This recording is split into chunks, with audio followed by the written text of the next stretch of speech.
अस्सलाम वालेकुम। तो आज का हमारा टॉपिक है osteoarthritis. Osteoarthritis basically non inflammatory disease है, मतलब कि इसके अंदर साइनोवियल जॉइंट्स जो होते हैं, साइनोवियल मेम्ब्रेन की इन्फ्लेमेशन नहीं होती। ना तो ये इन्फ्लेमेटरी डिजीज़ है और ना ही ये ऑटोइम्यून डिजीज़ है। एक तो ये मेन पॉइंट है। उसके बाद ये होता है कि ये क्रोनिक डिजीज़ है, एज रिलेटेड होती है। उम्र गुजरने के साथ साथ जो है जॉइंट्स के जो कार्टिलेज होते हैं वो रफ होते हैं, उनके रगड़ खाने की वजह से, वेयर एंड टियर की वजह से ये डिजीज़ डेवलप होती है। अब एक तो ये कार्टिलेज और बोन्स की डिजेनरेटिव डिजीज है। रिस्क फैक्टर की बात करें, एक मेन रिस्क फैक्टर मैंने बता दिया ऑलरेडी कि ये एज की वजह से होती है। कॉमनली 70 टू 80 एज के अबव होता है, लेकिन ये किसी भी एज में डेवलप हो सकता है। दूसरा उनमें कॉमन होता है जिनके अंदर फैमिली हिस्ट्री पॉजिटिव होती है। फिर वो लोग जिनको कोई ट्रॉमा हो, कोई ट्रॉमा की हिस्ट्री हो, जैसे कि कॉमनली स्पोर्ट इंजरी के अंदर ट्रॉमा की हिस्ट्री होती है, तो उनके अंदर ऑस्टियोआर्थराइटिस डेवलप होने के चांसेस ज़्यादा होते हैं। और फिर कॉमनली ओबेसिटी, जो मेन प्रॉब्लम है वो ओबेसिटी है। अब इनकी अगर हम सिम्टम्स की बात करें तो ये होता है कि ऑस्टियोआर्थराइटिस के अंदर जब पेशेंट सुबह उठता है तो उसके जो जॉइंट्स होते हैं, जो अफेक्टेड जॉइंट्स हैं, उनके अंदर इसको स्टिफनेस होती है, जो कि ये मूव करेगा, पेन होगी, मूव करेगा, लेकिन ये कुछ टाइम के बाद रिकवर हो जाती है, स्टिफनेस रिड्यूस हो जाती है और उसका जो ड्यूरेशन होता है वो लेस देन 30 मिनट्स होता है। लेस देन 30 मिनट्स की स्टिफनेस होगी। और अगर इसकी बात की जाए, पेन की बात की जाए, तो ये डिज़ीज़ ऐसे याद रखनी होती है कि दिन गुजरने के साथ साथ by the passage of day इसकी जो डिज़ीज़ की जो पेन है, इसकी जो जॉइंट्स में पेन होगी वो वर्स होती जाएगी, वेयर एंड टियर जॉइंट की मूवमेंट की वजह से। तो इसकी जो पेन होगी वो मूवमेंट की वजह से वर्स होगी, जैसे पैसेज ऑफ डे के साथ वर्स होगी, और रिलीव होगी रेस्ट के साथ। जैसे कि रात को सोने के बाद रेस्ट होती है, तो रेस्ट के बाद ये पेन ठीक हो जाएगी, तो अर्ली मॉर्निंग इसको पेन रिड्यूस कम होगी, और एट द नाइट जो होगी इसकी पेन एट पीक होगी। फिर दूसरे सिम्टम्स की बात करें, सिम्टम तो मेनली पेन होंगे। अब फीचर्स की बात करें, पेन की फीचर की बात करें, तो कॉमनली इसके जो वेट बेरिंग जॉइंट्स होते हैं और हाथों के जॉइंट, हाथों में भी स्पेसिफिकली जो डीआईपी और पीआईपी जॉइंट्स हैं वो इन्वॉल्व होते हैं। इसके अंदर मेटाकार्पोफेरेंजियल जॉइंट इन्वॉल्व नहीं होता है।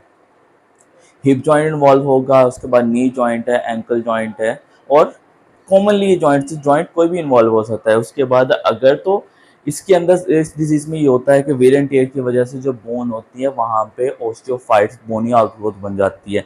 अगर तो डिस्टल इंटरफेरेंशियल जॉइंट की बात की, जब वहाँ पर वो इन्वॉल्व हो, वहाँ पे नोड्स बने, नोड्यूल्स बने, वहाँ पे ऑस्टियोफाइट्स बने, तो उसको हम एबर्डेंस नोड्यूल कहते हैं उन नोड्यूल्स को। और अगर हम पीआईपी की बात करें, पीआईपी की इन्वॉल्वमेंट होगी तो वहाँ पे बोचार्ड नोड्यूल्स बनते हैं।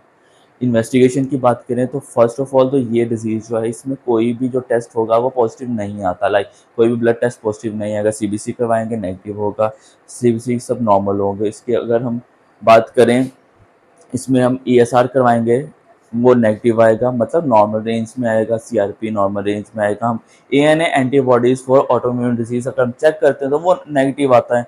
तो हमारे पास ओनली जो टेस्ट बचता है, मोस्ट एक्यूरेट टेस्ट, वो एक्सरेज होता है। एक्सरे की फाइंडिंग क्या होती है? फर्स्ट ऑफ ऑल तो जो मेन जो चीज़ है वो जॉइंट की, इनकी जो दो जॉइंट्स के दरमियान में स्पेस होगी वो नैरो हो जाएगी। फिर वहाँ पे बोनी आउटग्रोथ होगी, ओस्टियोफाइट्स बनेंगे। मोस्टली सम टाइम ये होता है कि बोनी सिस्ट्स बन जाती हैं बोन के अंदर, और कुछ जगहों पे ऐसा होता है कि ओवरली कैल्सिफाइड मोर वाइटिश अपीयरेंस आती है, कुछ जगहों से लेस वाइटिश अपीयरेंस आती है, ग्रेइश अपीयरेंस आती है, तो स्क्लेरोसिस हो सकती है। अब इसके बाद हमने दूसरी जो डिजीज़ होते हैं उनको रूल आउट करने के लिए हमने इसकी आर्थोसेंटेसिस करवा देनी होती है, ताकि डिफरेंशियल डायग्नोसिस को रूल आउट किया जा सके। फिर हम क्या करते हैं, साइनोवियल फ्लूइड की एनालिसिस भी करवाते हैं। वहाँ पे हम white blood cell count check करते हैं। White blood cell count less than 2000 आता है, वो ये चीज़ शो करेगा यहाँ पे इन्फेक्शन नहीं है, लेकिन सुपर इम्पोज इन्फेक्शन हो सकते हैं।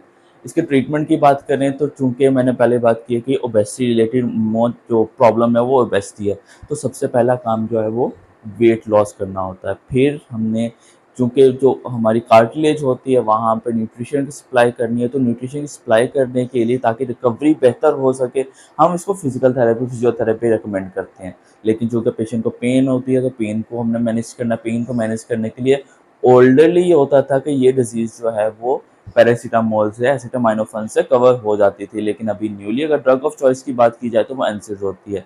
फिर कुछ ऐसे पेशेंट होते हैं, एनसिड्स में भी हम ओरली एनसिड्स भी यूज़ करते हैं और टॉपिकल भी यूज़ करते हैं। फिर कुछ ऐसे पेशेंट होते हैं जो जिनके ऊपर एनसेड्स भी रिस्पॉन्ड नहीं करती, उनको एनसेड्स की वजह से भी पेन ख़त्म नहीं हो पा रही होती। फिर हम समटाइम क्या करते हैं, इंट्रा आर्टिकुलरली मतलब जॉइंट के अंदर क्या करते हैं, कॉर्टिकोस्टेरॉइड्स का इंजेक्शन यूज़ करते हैं। लेकिन अगर हम इसके डेफिनिट ट्रीटमेंट की बात करें तो वो जॉइंट रिप्लेसमेंट ही होता है। अल्टरनेटिव जो अल्टीमेट ट्रीटमेंट होगा वो जॉइंट रिप्लेसमेंट ही होता है।